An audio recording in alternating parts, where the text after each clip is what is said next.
ಹಾಗಾದ್ರೆ ಅನುಪಮಾ ಶೆಣೈ ಮತ್ತೆ ಕಾರ್ಮಿಕ ಸಚಿವರು ಆಗಿದ್ದಂತ ಪರಮೇಶ್ವರ್ ನಾಯ್ಕ್ ನಡುವೆ ನಡೆದಂತ ಸಂಭಾಷಣೆ ಏನು ಅನ್ನೋದನ್ನ ಕೇಳ್ಕೊಂಬನ್ನಿ. ನಮಸ್ಕಾರ, ಡಿಸ್ಟ್ರಿಕ್ಟ್ ಮಿನಿಸ್ಟರ್ ಮಾತಾಡ್ತಾರೆ ಮೇಡಮ್. ಕೊಡಿ.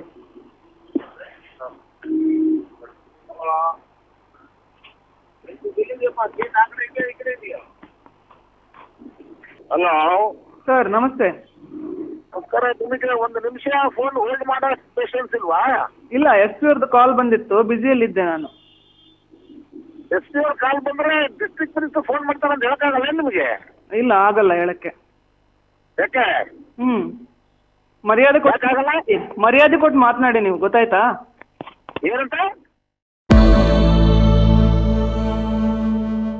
ದೇಶದ ರಾಜಧಾನಿ ದೆಹಲಿಗೆ ಹೋಗಿ ತಮ್ಮ ರಣಕಹಳೆಯನ್ನು ಮೊಳಗಿಸಲು ಪ್ರಯತ್ನಿಸುತ್ತಿರುವಂತಹ ಅನುಪಮಾ ಶೆಣೈ ಅವರು ಇವತ್ತು ದೇಶದ ಗೃಹ ಮಂತ್ರಿಗಳಾಗಿರುವಂತಹ ರಾಜನಾಥ್ ಸಿಂಗ್ ರನ್ನ ಭೇಟಿ ಮಾಡಿ ಕೆಲವು ಆಡಿಯೋ ಕ್ಲಿಪ್ಗಳನ್ನು ಅವರ ಮುಂದೆ ಕೊಟ್ಟಿದ್ದಾರೆ. ಆ ಕ್ಲಿಪ್ಗಳು ಈಗಾಗಲೇ ರಾಷ್ಟ್ರೀಯ ಸುದ್ದಿವಾಹಿನಿಗಳಲ್ಲಿ ಪ್ರಸಾರ ಆಗೋದಕ್ಕೆ ಪ್ರಾರಂಭ ಆಗಿದೆ.